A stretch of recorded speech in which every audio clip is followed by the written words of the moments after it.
Olá, hoje a gente tem em mãos um material bem singular.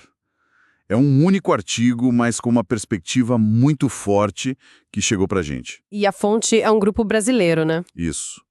Um grupo chamado Grêmio CR Sudeste, que se descreve como uma organização de cidadania e, olha só, defesa do consumidor. Interessante. O texto ele foi escrito no início deste ano, 2026, pelo presidente do grupo, um tal de Mauro Silva. E o título já é uma pancada. Já diz tudo, né? Totalmente. A maior pirataria no século XXI, EUA roubando o petróleo da Venezuela. É bem direto. Muito direto. A peça já se posiciona não como uma análise, mas como uma denúncia formal. E é exatamente isso que a gente vai fazer aqui. Vamos tentar mergulhar nesse texto e entender, ponto a ponto, como o autor constrói esse argumento tão contundente sobre os eventos recentes na Venezuela. Exato. Ele não está tentando ser neutro. O texto alega abertamente uma invasão militar dos Estados Unidos e descreve como, e aqui eu cito, um crime de guerra flagrante. Uau! Então, o nosso trabalho aqui vai ser examinar a arquitetura desse argumento. Quais são as acusações, que evidências ele apresenta e, claro, a visão de mundo que ele propõe. Tudo baseado estritamente no que está escrito nesse documento. Perfeito. Então vamos direto ao ponto central. A alegação de partida é extremamente grave. O artigo afirma que, sob ordens diretas de Donald Trump, os Estados Unidos invadiram a Venezuela no começo de 2026. E a linguagem usada é muito pesada, né? A escolha das palavras é, sem dúvida, deliberada. Sim, ele não fala em intervenção. Não, de jeito nenhum. Ele usa termos como sequestro de um presidente, se referindo ao Nicolás Maduro, e fala em bombardeio de infraestrutura e civis. Em Caracas e nos aeroportos. Exato. Ao chamar isso de atos criminosos de pirataria moderna, ele basicamente retira qualquer legitimidade da ação. Para ele, é um ato criminoso, predatório, ponto. E qual seria a motivação para essa pirataria segundo o texto? Porque o autor ele rejeita completamente a ideia de uma missão pela democracia. Exatamente. Para ele, essa justificativa democrática é só uma cortina de fumaça. A tese central, o que amarra todo o documento, é que o objetivo real é o petróleo. Faz sentido, ele já coloca no título. Sim, e ele faz questão de lembrar que a Venezuela tem as maiores reservas comprovadas do mundo. A acusação é que o que ele chama de imperialismo norte-americano estaria usando a força militar para controlar esses recursos e, assim, manipular os preços globais de energia. Então, como ele conecta uma suposta invasão na Venezuela com a defesa do consumidor aqui no Brasil? Parece um salto bem grande. Pois é, mas essa é a ponte mais interessante que o autor constrói. Ele argumenta que não é um salto, é uma consequência direta. Como assim? A lógica que ele apresenta é o seguinte: a soberania de um país sobre os seus recursos, tipo o petróleo, é o que financia os serviços públicos. Hospitais, escolas... Isso. Então, quando esses recursos são, nas palavras dele, saqueados, esse dinheiro desaparece. Na visão do documento, defender o petróleo venezuelano é também defender o direito de um cidadão comum a serviços essenciais. A geopolítica, para ele, não é algo abstrato. Entendi. Ela se traduz, no fim da linha, na qualidade de vida das pessoas. É uma tese poderosa. Muito. Mas o autor apresenta esse evento na Venezuela como um caso isolado, algo único? Pelo contrário, é aí que o argumento dele ganha mais corpo. O texto defende que isso não é um caso único, mas sim a aplicação de um roteiro. Um roteiro. Sim, um roteiro que, segundo o autor, já foi visto várias vezes. A alegação é que Washington tem um padrão. Primeiro, cria-se uma narrativa de crise humanitária ou ameaça à segurança na mídia. Ok, o pretexto. Exato, o pretexto.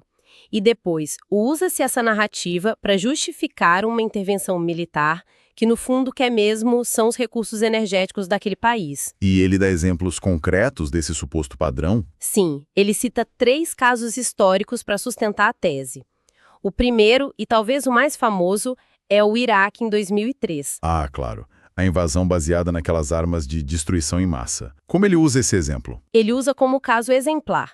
O documento ressalta que a justificativa eram armas que, segundo o texto, nunca foram encontradas, e o resultado final, aponta o autor, foi que a gestão do petróleo iraquiano passou a ser controlada por empresas, na maioria, americanas e britânicas. Ou seja, para ele, a prova do crime. A justificativa era falsa, o objetivo era o recurso. Exatamente. Esse é o primeiro pilar do argumento. Certo. E qual é o segundo exemplo que ele traz? O segundo é a Líbia. A queda de Muammar Gaddafi é apresentada no texto não apenas como uma intervenção humanitária da OTAN, mas como uma manobra para frustrar um projeto bem específico do líder líbio. Aquele projeto de uma moeda africana, né? Isso. Ele não entra em detalhes técnicos muito profundos, mas a ideia seria criar o dinar de ouro, uma moeda pan-africana lastreada em recursos reais, ouro e petróleo. O que seria um desafio direto ao dólar. Um desafio direto à hegemonia do dólar, especialmente no comércio de energia.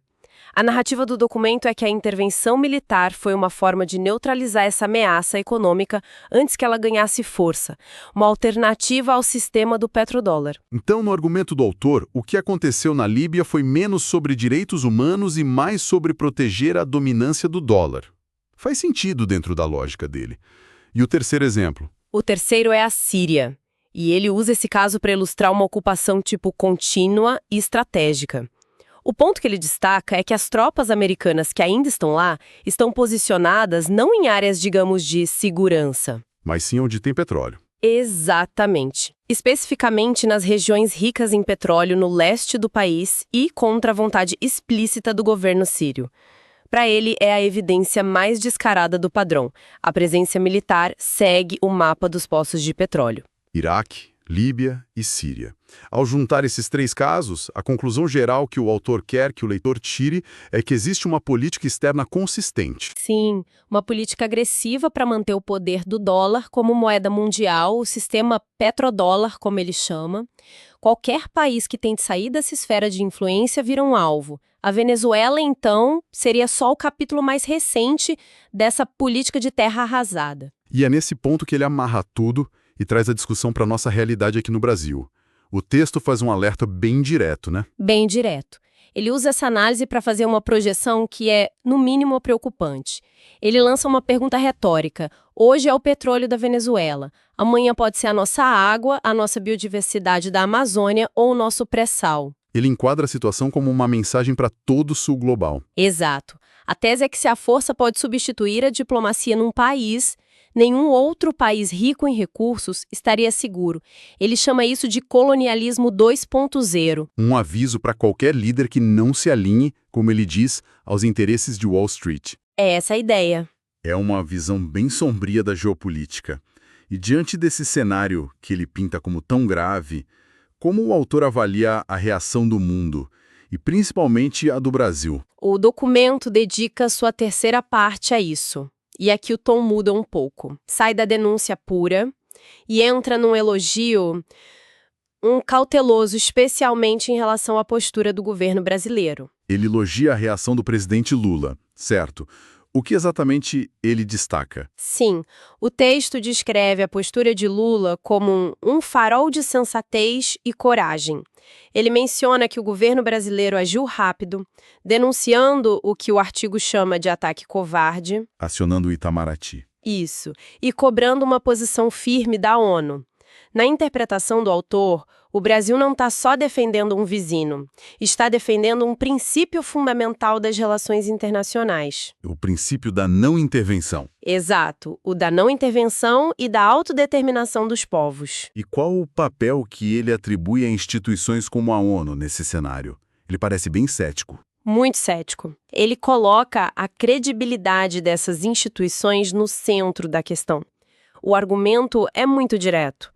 Se um ato que ele descreve como uma invasão clara de um país soberano não for condenado e revertido, a ONU, e aqui eu cito de novo, perde sua razão de ser. É uma crítica dura? Duríssima. A crítica implícita é que, sem poder fazer valer o direito internacional contra uma superpotência, a organização se torna irrelevante. Para ele, é uma ameaça à ideia de uma civilização baseada em leis e não na força. Então, a partir dessa crítica, o texto evolui para uma espécie de convocação, um chamado à ação, o que ele propõe que seja feito. Exato. O autor argumenta que o momento exige mais do que notas de preocupação. A exigência que ele coloca é concreta: o fim da ocupação militar e a libertação de Maduro. E ele defende que a mudança tem que vir de dentro. Sim, enfaticamente. Qualquer mudança de poder em qualquer país deve vir das urnas e não, como ele diz, pela ponta de um fuzil estrangeiro. E essa convocação é só para os governos ou se estende à população? Ela se estende claramente à sociedade civil. O texto faz um último alerta, dizendo que esse evento, se não for combatido, pode virar um manual de instruções. Um manual para grupos de extrema-direita tomarem o poder pela força. Exatamente. A mensagem final é de união regional, afirmando que a soberania da América do Sul é indivisível. Ele conclama os cidadãos a se manifestarem, a debaterem o tema, a usarem as redes sociais com slogans como "A América Latina é zona de paz". É um apelo explícito à mobilização popular. Sem dúvida, para pressionar por uma solução diplomática e pela soberania. Ok. Resumindo a jornada que a gente fez por esse documento, então. Ele parte de uma acusação gravíssima, a de pirataria americana na Venezuela, motivada por petróleo. Isso. Em seguida, contextualiza isso dentro de um suposto padrão histórico de imperialismo energético, usando os exemplos do Iraque, Líbia e Síria. Perfeito. E, por fim, elogia a resposta diplomática do Brasil, enquanto conclama a população a se mobilizar pela soberania de toda a região. Exatamente. A linha que conecta todos esses pontos é a tese de que a soberania de uma nação sobre seus recursos naturais não é uma questão geopolítica abstrata, sabe? Certo. Mas sim a base para garantir os direitos e o bem-estar de seus cidadãos. E isso, eu acho, nos deixa com uma questão interessante para refletir que vai além deste caso específico. Qual seria? De que outras maneiras, eventos geopolíticos, que muitas vezes parecem tão distantes, tão complexos, podem, na verdade, estar moldando de forma direta e muito tangível o nosso cotidiano e os nossos direitos mais fundamentais, não importa onde a gente esteja no mundo.